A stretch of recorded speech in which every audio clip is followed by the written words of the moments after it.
Part 2 of the Oliviershoek pass covers the lower half of the descent. If you intend driving this pass, it's important to watch Part 1 first, which contains the Google Earth orientation clips as well as other important information relating to history, safety and technical matters. The pass straddles the border between the Free State and KZN, but the majority of the pass falls within the latter province. This big pass, which has a height difference of 471 meters and a length of 13.5 kilometers, is arguably one of the best and most scenic tar passes in the country. If traveling during winter, make sure before you go that the pass has not been closed due to snowfalls. From Little Switzerland, the road sweeps through 4 minor bends, then begins to decline sharply as it enters the steeper section of the pass.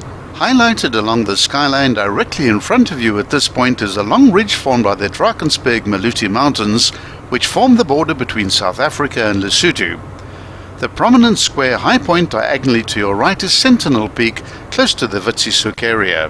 Retief's Pass, which is close to this one, is also sometimes known as Steps Pass or Voortrekker Pass, and it was the original route used by Piet Retief's party of Voortrekkers when they descended the Drakensberg escarpment on the 14th of December 1837 in their quest for freedom and a land of their own.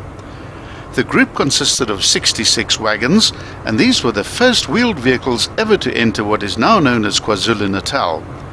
The pass was declared a national monument in 1977. Unfortunately, it lies on private land and special permission and a payment are required to traverse this difficult route.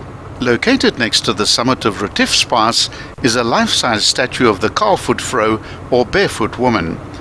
This monument was erected to commemorate the memory of Susanna Smit, sister of Voortrekker leader Gerrit Maritz, who declared at a public meeting that she would prefer to walk barefoot over the Drakensberg rather than live in Natal under British rule.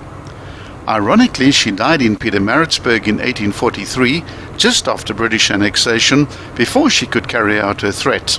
Another historic site nearby is Kerkenberg, or Church Mountain, which is where Piet Retief's followers camped from mid-October to mid-November 1837, whilst waiting for their leaders to negotiate with the Zulu chief Dingaan for land. The site is so named because the Voortrekker's priest, Erasmus Smit, deemed the cluster of rocks at its base to be reminiscent of a church building. Retief's eldest daughter, Deborah, inscribed her father's name with green paint on a rock to commemorate his 57th birthday.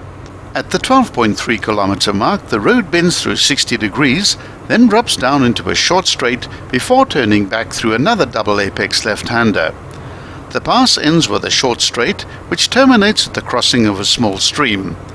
Continue straight onwards for another 30 kilometers to reach the town of Bergville.